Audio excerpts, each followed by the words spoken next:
Now, Sanjeev Sabhlok took a PhD in economics from the USA and came to Australia from India in 2000, where he became a senior civil servant. Now, Sanjeev made headlines when because he used to advise the Victorian government for 15 years as a senior economist. He resigned from the Victorian government in protest.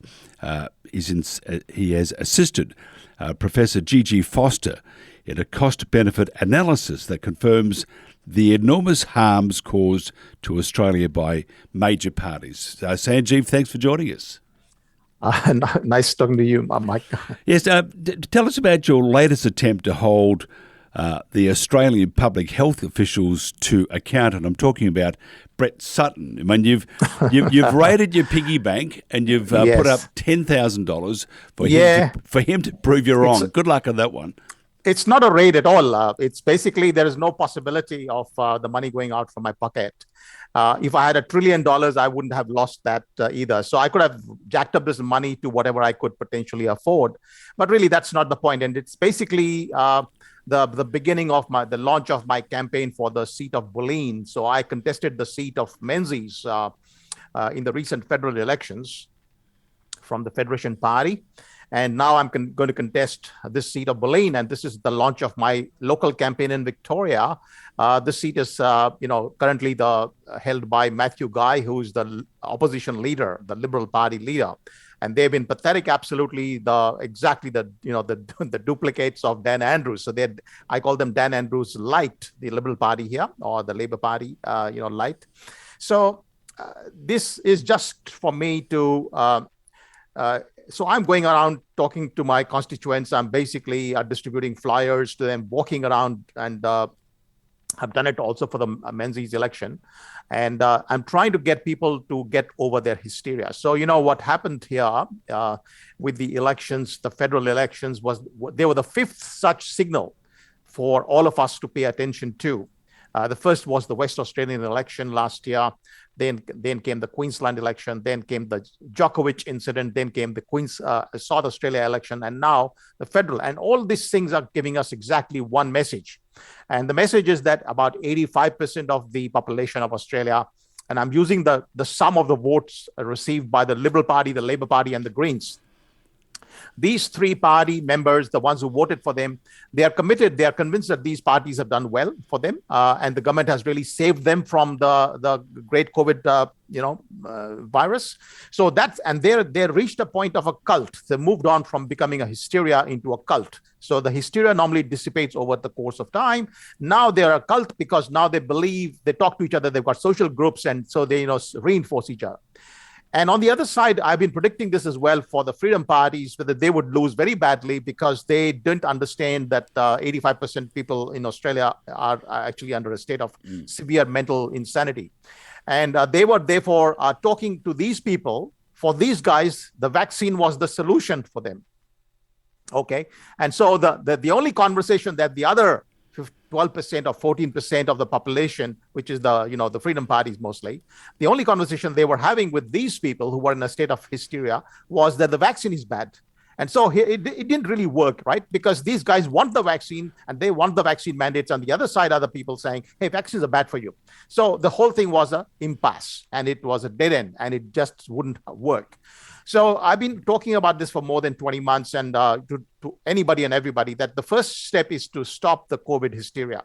Unless the vast majority of the Australian population starts thinking and understanding that this has not been a great, huge pandemic that they've been told it was, then we're basically struggling because they will remain in a state of hysteria. And I don't see the end of this particular story. In fact, lockdowns, mask mandates, they have become like a part of the rituals now in society in Australia and also in other parts of the world. Mask mandates have been imposed in Pennsylvania, for example, and in India, there's a lot of talk of mask mandates coming back, etc. So what we're seeing here, and of course, public transport in Victoria, you still need masks and so on. So there's a bit of a cult that's been created around this situation of the COVID. But if you look at the facts, and I've explained this quite significantly in many places, the facts are that there is simply nothing abnormal that happened in Sweden. I use Sweden as the single case study to control all other cases, because Sweden did not lock down. As you know, I've been talking about this for quite some time with you. So when we have a simple control experiment, they didn't lock down, and there for them, the average of the deaths, the death mortality rate of 2019 and 2020 is exactly the same as the death rate of 2018. So, there was no exceptional deaths. There were no exceptional deaths in Sweden in 2020, because in 2019 they had a mild flu year. And so the net result was that this just had a little bit of an extra respiratory disease thing in 2020, which is the COVID. And so the net result was there was no change whatsoever in the COVID date, in the total deaths of Sweden in the past 2 years. In fact, in 2021 they've had no excess death. They've actually had less deaths than ever before. Net result, we don't see any pandemic. So I've been asking people, show me a pandemic, please, in the data, because only then we can talk about these other things, that whether vaccine is required or whether the lockdowns are required, or whatever. The whole thing starts with the assumption that what exactly are we facing? And John Ioannidis. John Ioannidis is a professor of epidemiology in Stanford University, the most reputed, the most well-cited epidemiologist in the entire world. And he confirmed to me by email. I said, look, this to me is very clear a case of gross exaggeration, and he had made some error in one of his papers, and I pointed that out to him, and he said, yeah, you're right, absolutely. This thing is about 50 to 500 times less severe than the Spanish flu. And so what did Morrison tell us from day one? That this is once in a 100-year event. What did Brett Sutton tell us? This is the next big thing after the Spanish flu. And so I think the hysteria that's been caused in Australia by the Liberal Party, Labour Party, by all these health officers, alleged, they don't know how to count numbers. So we need to stop that hysteria. So as part of my campaign, I've launched this little meme today, which basically says, hey, Brett Sutton, can you prove to me that this is anything close to the Spanish flu? If you do that, I'll give you $10,000. Actually, I could give him $1 trillion if I had it. But here's the point. He cannot. It's completely ridiculous. They have gone overboard. It's like not even the shadows. When people get frightened of shadows, we say ghosts in some corner for the child. They're getting frightened. Here is the case. We can see it in broad daylight. There is no evidence of a major pandemic. So once there's no evidence of a major pandemic, you cannot then start doing lockdowns, and you cannot do things like mandatory vaccine mandates. So once the hysteria goes, once the people, and by the way, the people are completely, I've been talking to them, right? I go and talk to the people, my voters in Menzies and now in Boleyn, and they are in a state of hysteria even today. You won't believe it, how many people wear masks outdoors in Melbourne, around my constituency, in my area, and in the parks, open parks, and in shops. In shops, it's almost full, people wearing masks. No, there's no mandate required, but people have got used to the idea that this is a very dangerous thing. So let's, just mask up. And masks really don't work. They don't even understand that. So we've reached a point, what I call two cults. We've moved on from hysteria. Now there are two cults. The first cult is the COVID cult. And these people are, 100% sure that the sky is falling down, the COVID is going to kill them. And the other side is the other cult, which is the vaccine is going to kill them. And if you look at the data, because I'm absolutely objective, I look at the data, there is no evidence in the data that vaccines have killed anybody at all. In Sweden, there have been fewer deaths in 2021 when they had all the vaccines. There's fewer deaths. Look at Australia, the only deaths that have occurred are lockdown deaths because there were cancer deaths in 2021 and so on. So the data have come out. I've been writing about this. So there is no evidence. In Ireland, again, the same situation. So there's no evidence that vaccines have been killing on large scale. Maybe, a few here and there. So, but there is this 12% of the population is completely, hysterical and afraid of the vaccines, right? So now you have two cults. And by the way, each of them have a very strong social network. The vaccine people, the Freedom Party people, they do their barbecues, they have networks, they have groups on WhatsApp or Telegram or whatever. And they are great friends with each other, and they reinforce their own messaging. And that's wrong, basically. So they do not want to go and stop the COVID hysteria. Sanjeev, just something you said before. Yes. You said that there's no evidence that the vaccines kill people. Yes, yes. And you're a guy who follows data. I'm just wondering, Steve Kirsch in the US, the Medicare data, it's just come out. He says, how can you, because this is what you used to do. You used to look at scenarios and come out with a conclusion. But how can you explain a 50% rise in all-cause mortality Oh, yeah, very easy. It's very straightforward. How would you do that? Oh, it's very straightforward. I've been looking at the US data as well. In fact, I did some work for a US project recently, and with Gigi Foster and others. They're going to do some major project in the USA. And so look what's happened here, and that's part of my.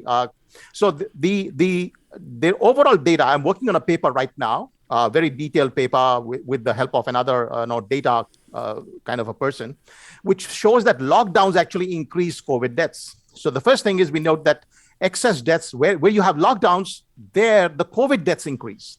But with lockdowns, and that's very, very clear in the cost-benefit analysis that we put out, Gigi Foster and I, the lockdowns cause massive increase in other non-COVID deaths. Okay, so that's, for example, in the USA, there's about a 30% increase. I'm talking of US data since you mentioned it, a 30% increase in deaths from drug overdose. Okay.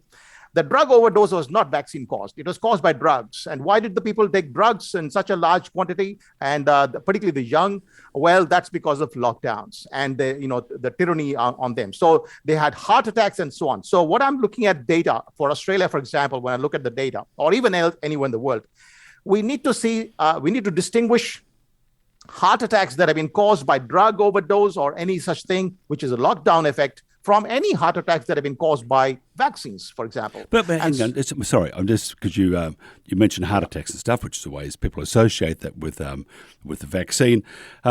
What about all these athletes that are suffering peri or myocarditis? Absolutely. I mean, see, you're right. You're right here. That's from the vaccine, isn't it? Yes, it's absolutely from the vaccine. And it has been killing people too, hasn't it? Yes, it has been killing people. So here's the deal. So the vaccines do kill people. Yes, they do kill people. So there's a bit of finesse going on here. You see, what I'm talking is needs to be understood in the context of the fine-tuned conversation that we're having, that vaccines do kill. Very, very clear. We have the TGA admitting that. In fact, we have regulators all over the world admitting that. Okay, so they've done that analysis. The other question is, and of course, the vaccines cause vast amount of side effects. Okay, particularly on the young people who don't need to take the vaccine in the first place because COVID is such a relatively mild thing for them. So why are they taking that? But anyway, they took it, whatever the reason. Now they've had the side effects, and that's very clear that there are a lot of side effects. And, so the cult of those not wanting to be vaccinated is it's a fairly common sense. I have no problem with people not getting vaccinated. Because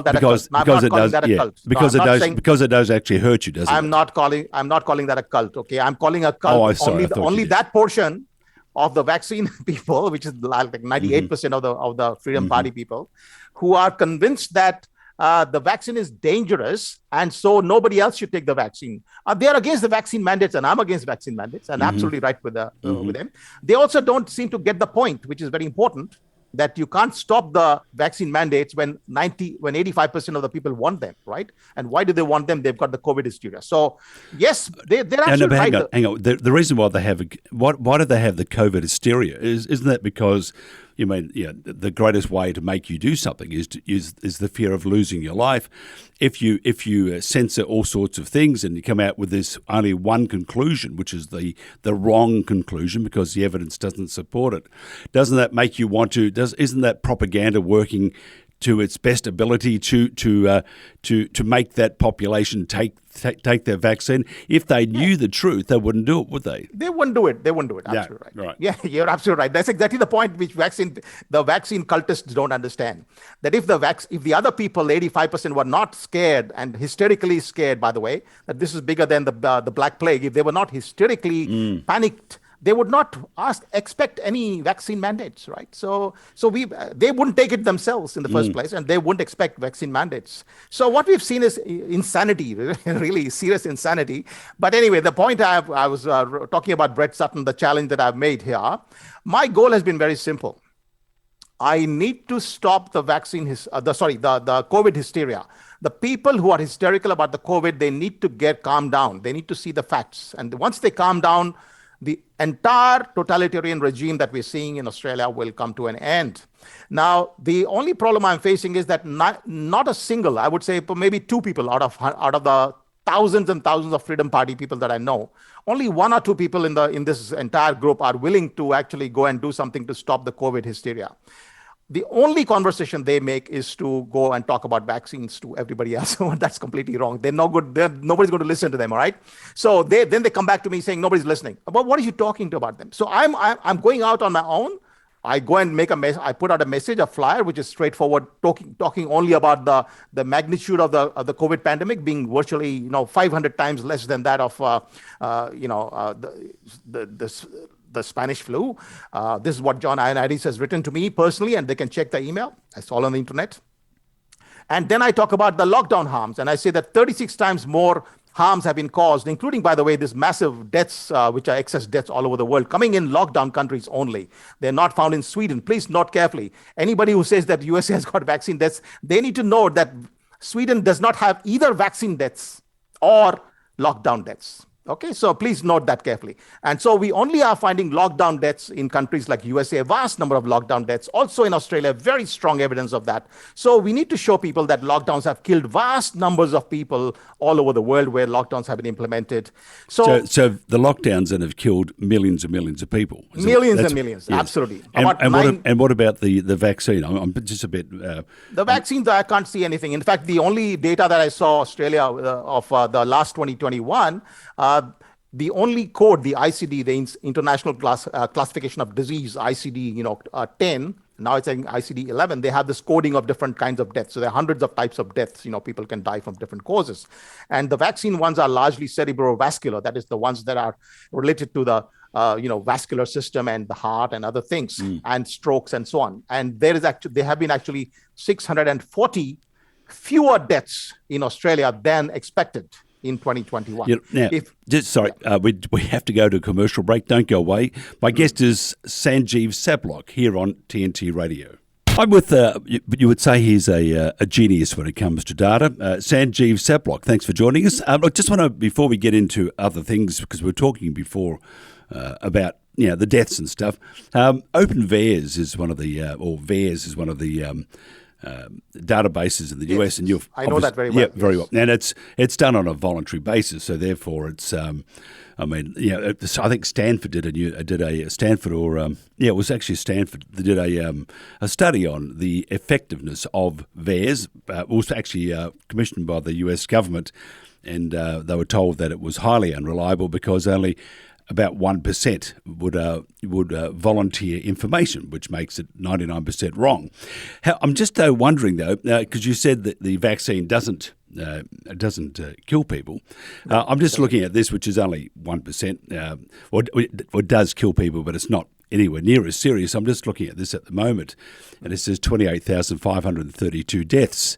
160,000 hospitalizations, it goes on, 41,000 myocarditis, pericarditis, and blah, blah, blah, it goes on.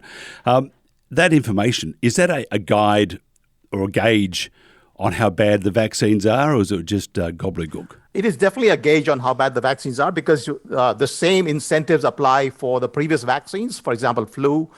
So we have a control there saying that with all the defects of this particular database, self-reporting, whatever, there is a very clear-cut piece of evidence that the side effects from this particular vaccine have been extraordinarily higher.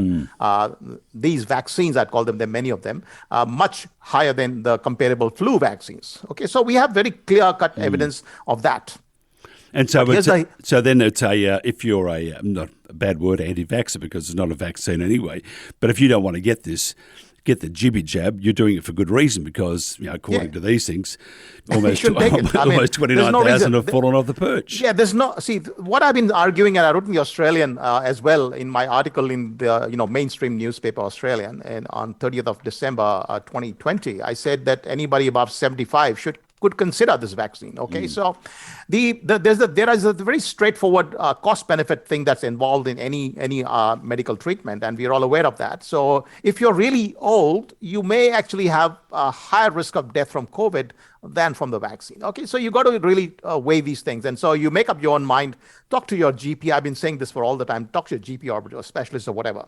So there should be no coercion. There should be no compulsion, particularly for vaccines that are really brand new. I mean, the coronavirus virus vaccines have been out there in the past. They've been experimented with in the lab, etc. In 2018, I read an article that they've actually overcome all the, ADE and other such constraints. That they were moving quite rapidly. And of course, mRNA vaccines have been out in development for 30, 40 years. So there's nothing new here, but they were approved, relatively speaking, for the first time, approved for use. And therefore, we should have exercised a lot of caution. And that's why the VAERS database is significant. And similarly, the TGA has a DANES, DAEN, so our database. And they actually tell us the similar story, that there have been lots of side effects, much higher than in the average case. Note, however, there's a slight difference here. It's pretty similar to the hysteria with COVID, okay? So what's happened is that we need to, there's only one thing. I say that, the Grim Reaper does not lie. Everybody lies, but the Grim Reaper does not lie. Once a person is dead, he's dead, okay? So the number of deaths, there is no lying happening on that. So the only true measure of COVID, the magnitude of COVID, is excess deaths, okay? The number of excess deaths. Similarly, in the case of vaccines, the only true measure is the number of excess deaths. But you have to compare with a control. You need, in a scientific experiment, you have a control. In USA, there has been total chaos. It's been a very severely locked down country. In fact, if you look at the stringency database of Oxford University, it's one of the highest in terms of the lockdown severity in the world. So therefore, it had many more deaths from lockdowns. The only control, therefore, you need here is Sweden. And Sweden in 2021 had fewer deaths than in virtually any year in its entire history. The only year it had, a bit lower mortality was 2018, but as I mentioned, the average of in 2019, which was a mild flu year. So leaving that exceptional year, this was the lowest in the entire history of Sweden. Okay, so when you are having such low mortality in Sweden in 2021, despite all the vaccines, and of course, that there was no lockdown, so there was no lockdown deaths. What you can conclude very clearly is that vaccines do kill here and there, but overall, the total death rate from vaccine is pretty close to zero overall. Okay, so we are talking of COVID magnitude. The same test applies also to the vaccines. You look at a control. You don't look at a contaminated data like USA, where there's 80 or 90% of these deaths are from lockdowns. You don't look at that. And so you look at Sweden, and then you look at, and the second thing is, I looked at also in Australia very carefully, and I think a similar analysis I have conducted partially for USA, but will do more in future, is to look at the kinds of deaths that have happened in the excess category. And that gives you a strong signal. So there are 3,500 cancer deaths out of the 7,500 extra deaths in Australia. This is a rough number, okay? You check the actual number from the ABS. But out of about 7,500 excess deaths that occurred in 2021, about 3,000 or 3,500 are from cancer. Now, vaccines don't cause cancer. These cancers were all caused by people missing their appointments, not getting diagnosed, etc., etc. So we have excess diabetes death. People became obese. They got diabetes. They died. So what we see here is a very strong signal of the lockdown deaths. We see virtually no signal of extra vaccine deaths. Yes, of course, people should not be forced into any such thing. And then definitely the side effects. Why should people who are not going to die from COVID take the vaccine at all and get side effects? I don't understand the logic. So I fully agree with them. But I don't agree with the fact that, that you go to, make an extra, don't go over beyond the facts. What I would argue is no matter what the facts, just be very clear. These are the facts. So now, I would... So we just about run out of time. It goes by so fast.